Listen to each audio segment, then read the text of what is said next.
La division provinciale de la santé du Kasaï oriental vient d'organiser ce mercredi 3 décembre 2025 une journée de plaidoyer en faveur de la vaccination des enfants de moins de 5 ans sur toute l'étendue de la province du Kasaï oriental.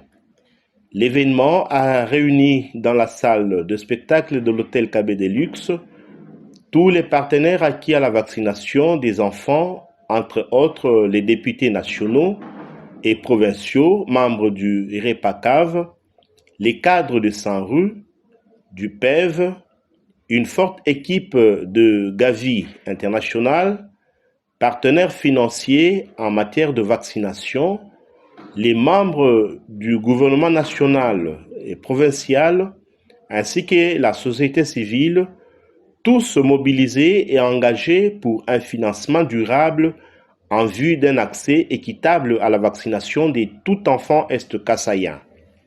Sous la modération de l'épidémiologiste provincial, le docteur Soumba Katende, le docteur Jean-Louis Kalala, chef de division de la santé provinciale AI, a pris la parole pour souhaiter la bienvenue aux participants tout en rappelant à l'assistance que l'activité du jour faisait suite aux retombées du forum sur la vaccination tenu en juillet 2019, au cours duquel le chef de l'État, son Excellence Félix-Antoine Tshisekedi Tshilombo, avait appelé les autorités politico-administratives, citons ici les gouverneurs et les présidents des assemblées provinciales de toutes les 26 provinces du pays, à se prendre en charge au cas où les partenaires traditionnels en matière de vaccination arrivaient à fermer leurs portes.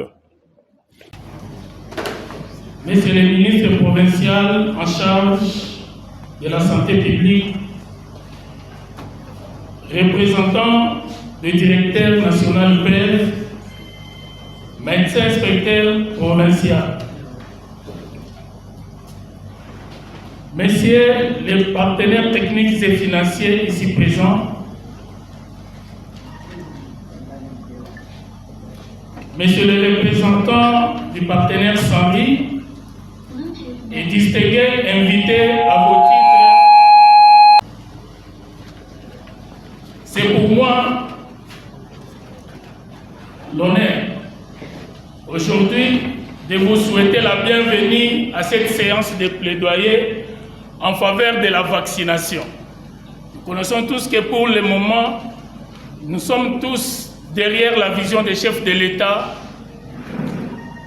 sur les engagements pris lors du forum de la vaccination en juillet 2019. Et ce forum a actualisé les engagements en 2023.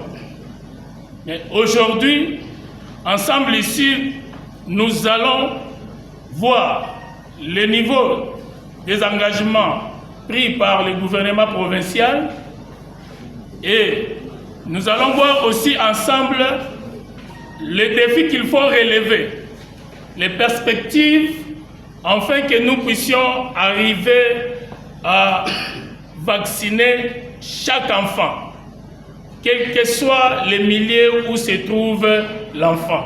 Notre souci, c'est augmenter la couverture vaccinale dans notre province du Kasaï oriental. Du reste, nous vous souhaitons la bienvenue et je vous remercie.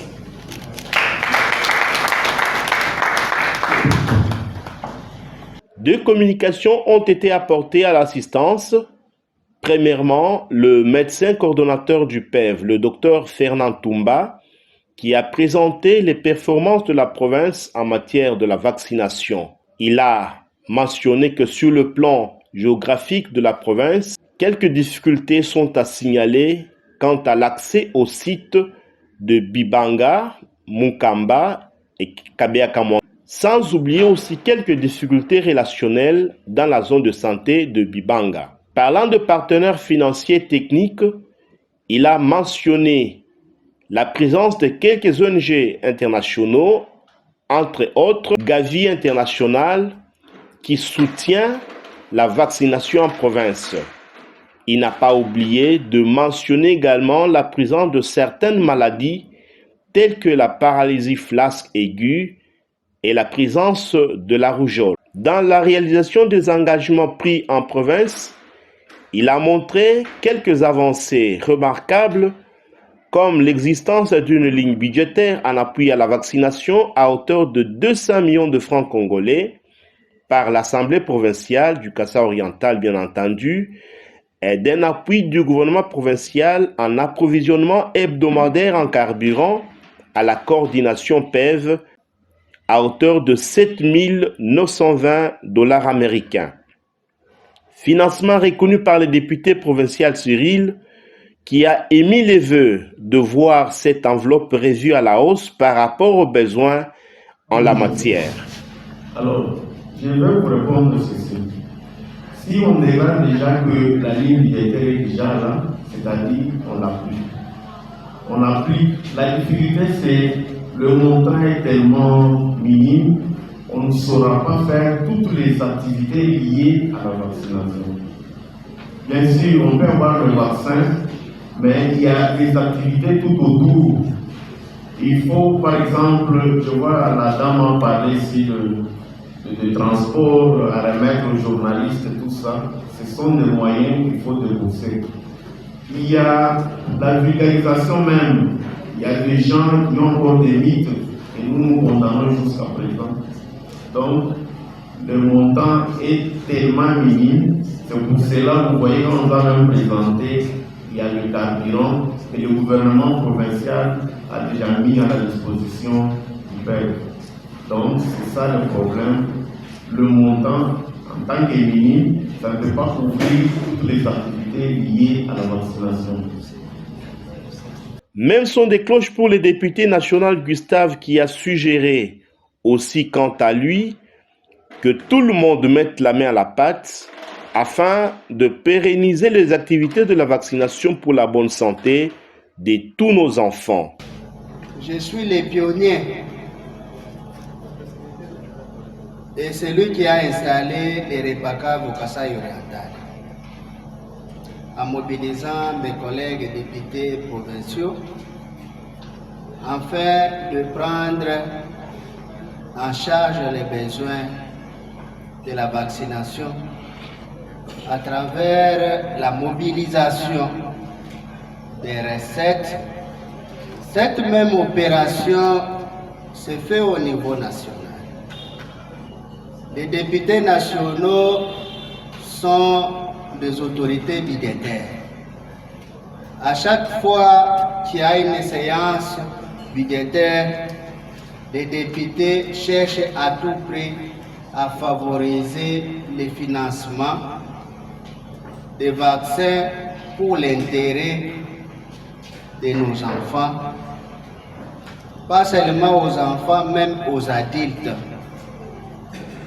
Alors, étant donné que les différents partenaires tendent déjà à abandonner cette pratique, parce que ça fait des siècles et des siècles, le gouvernement ne s'intéressait pas à mettre une ligne budgétaire en faveur de la vaccination. Donc, il y a eu l'initiative de stimuler le gouvernement national à penser sur l'avenir. Parce que l'avenir de notre pays dépend aussi des enfants. À travers la PEV, nous organisons plusieurs réunions où nous invitons le gouvernement à s'impliquer. En deuxième position, l'experte analyse en communication d'épaisse Madame Marie Malou a relevé un problème dans la communauté qui est la perception négative des rumeurs persistantes et de la faiblesse du financement dans le secteur de la communication. Elle a enfin suggéré de voir la task force être mise à jour. Voici en quelques grandes lignes la synthèse de ces deux communications repris ici par le modérateur de la séance, le Dr Soumbaka Tende. Et bienvenue par les chefs de division. Il y a eu une présentation de performance de la province en matière de vaccination. Ici, il faut noter que ces performances nous ont été présentées en 7 points, en commençant par la carte sanitaire jusqu'au défi, en passant bien sûr par plusieurs petits points. Et dans la présentation, l'orateur a voulu signaler l'accessibilité difficile sur les plans géographiques qui est connue dans 3 zones de santé de la province, notamment à Bibanga, Mukumbi et Kabeya-Kamanga, mais il a aussi épinglé quelques difficultés sur le plan relationnel dans la zone de santé de Bibanga. Il a parlé de la situation de partenaires techniques et financiers appuyant la vaccination en province et il a bien voulu insérer également la part du gouvernement provincial qui est en fait plus visible dans le cadre de fourniture de carburant. Il a parlé des performances des indicateurs. Ici, il faut noter qu'il y a eu l'atteinte des objectifs ou leur dépassement dans la plupart de ces indicateurs. Il n'a pas oublié de signaler l'évolution de certaines maladies, notamment la paralysie flasque aiguë, connue sous le nom de PFA, la rougeole, fièvre jaune, etc. Il a fait un point sur le suivi des engagements en province, ces engagements qui ont été pris en faveur de la vaccination, qu'il s'agisse du président de l'Assemblée provinciale, du gouverneur de province et même du ministre provincial de la Santé. Il a fini par tracer certains petits problèmes et les défis. Les problèmes ont consisté à une augmentation du nombre de cas de rougeole dans la province pendant 7 ans, mais aussi une faible performance dans le cadre du projet Machako. Le défi, il a été seul. Ce défi a consisté à comment améliorer la performance dans les Machako dans cette période de faible financement, sans carburant et autre chose. En rapport avec le défi communicationnel en faveur des communications, nous avons noté des problèmes de perception négative dans la communauté, des rumeurs persistantes et surtout du financement des activités de communication qui est faible. Mais l'oratrice n'a pas oublié de signaler le problème de l'égalité de la task force communication. Revenant sur Repacave, on a commencé avec le Kassai oriental, qui est parti de la création de Repacave, mais en montrant que l'objectif principal, c'est de renforcer l'appui à la vaccination. Et il y a eu aussi plusieurs activités qui ont été menées, notamment il y a eu des échanges d'expériences avec Lualaba et Okatanga, et Repacave est en train de prendre en charge en matière de vaccination et pense aussi à sécuriser la ligne budgétaire qui est déjà à cet effet. Sur le plan national, ce réseau de parlementaires acquis à la vaccination, on a noté la mobilisation des autres parlementaires en vue de prendre en charge la vaccination, qu'il fallait retourner la charge au gouvernement, renforcer la plaidoirie à la base avec la communauté, la société civile, etc. Il y a une insistance en mobilisation pour la base pour de bons résultats en 2016 et en qualité de contrôleur, on essaie de vérifier si ce qui est alloué est réellement affecté au niveau de la vaccination. Il faut noter aussi, ainsi a-t-il sollicité de la part de la communauté à rapporter de vraies informations. Il n'a pas oublié de parler de la redynamisation de Repacave, qui est en fait, avec plusieurs réunions, amené à des changements de statut exigeant aux membres de s'adhérer. Appui au Repacave est une solution pour la vie de nos enfants. Et après toute cette partie, nous avons trouvé les recommandations qui viennent d'être présentées. Et quant à nous, nous vous remercions et nous saluons la salle pour cette audition. Merci.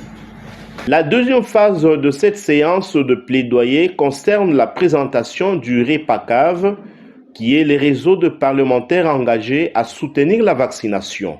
C'est donc un outil de plaidoyer politique en faveur du PEV qui a pour mission d'éveiller la conscience des dirigeants ainsi que de toute la communauté congolaise à prendre en charge la question de la vaccination complète de tout enfant congolais en général où qu'il se trouve. Le docteur Mafiki Samba, représentant national de Sanrour, n'a pas caché son approbation vis-à-vis des résultats déjà obtenus en province et a formulé les recommandations que voici tant au niveau de l'Assemblée provinciale que au niveau du gouvernement provincial. Il a commencé par suggérer que l'Assemblée provinciale doit soutenir les édits en faveur de la vaccination dès le premier trimestre de l'an 2026. Assurer également le suivi de décaissement des lignes budgétaires allouées à la vaccination dans le budget 2026, mettre en place une coordination des partenaires en appui à la vaccination d'ici janvier 2026, accélérer les processus de signature du MOU d'ici janvier 2026 afin de mobiliser les ressources pour les activités continues. Au niveau du gouvernement provincial, il a recommandé la mobilisation des ressources domestiques en faveur de la vaccination pour les 5 prochaines années, suite à la réduction des financements extérieurs. Il a demandé aussi de suivre la situation des avances ouvertes de la province du Kasaï oriental pendant les 2 dernières années, d'assurer la stabilité du personnel pendant 5 ans pour garantir la qualité des prestations, intégrer les actions de plaidoyer au sein de plans stratégiques locaux ou provinciaux de santé. Mais avant tout cela, j'aimerais d'abord féliciter la province du Kasaï oriental. C'est déjà beaucoup. On a toujours dit que le voyage des 1000 km commence par un pas. Et la province a déjà fait un pas, d'avoir un édit, et aussi de mobiliser tant soit peu des ressources en appui à la vaccination. Et à cela, nous voulons maintenant présenter quelques recommandations qui sont adressées à la fois à l'Assemblée provinciale et au gouvernement provincial. Bien. À l'Assemblée provinciale du Kasaï oriental, il est recommandé de soutenir les édits en faveur de la vaccination en termes d'appui budgétaire dans la province du Kasaï oriental d'ici le premier trimestre de l'année 2026. Deuxième recommandation pour l'Assemblée provinciale, c'est d'assurer le suivi et décaissement des lignes budgétaires allouées à la vaccination dans le budget 2026.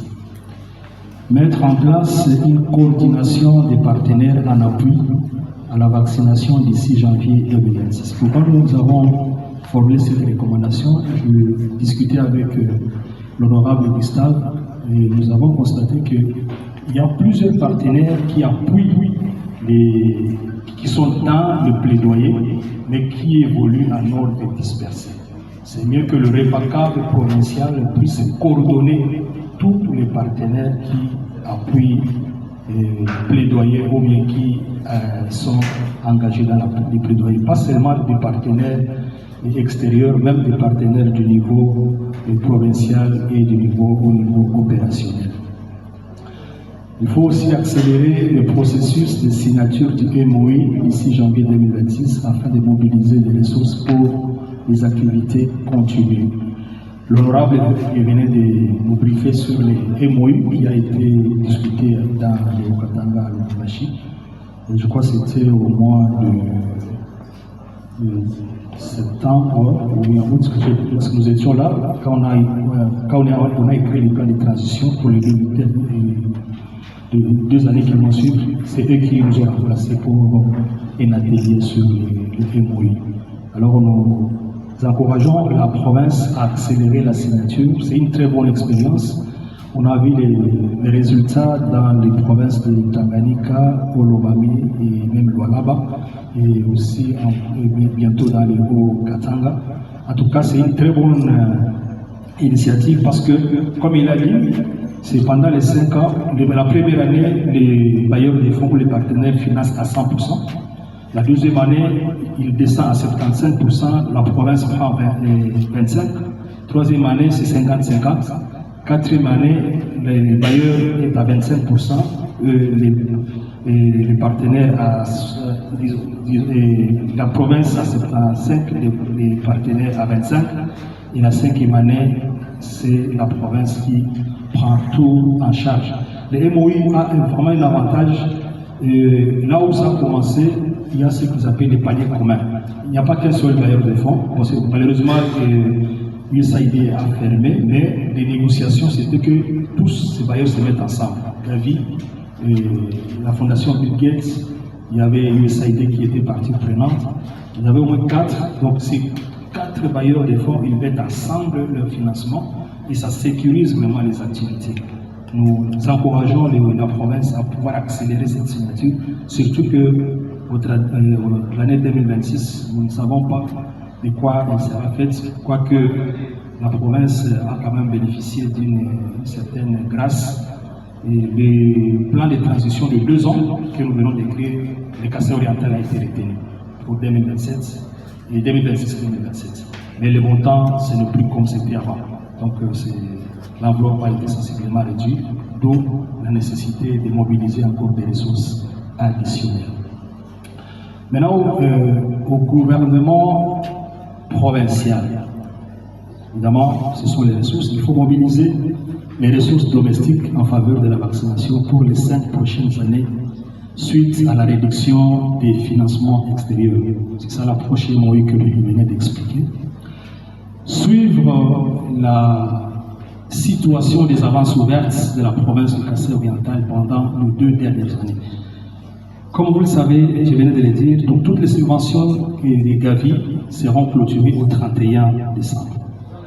Et quelle est la mauvaise nouvelle? C'est que s'il y a des fonds que la province n'aura pas consommés d'ici le 31 décembre, ces fonds seront reversés à Gavi.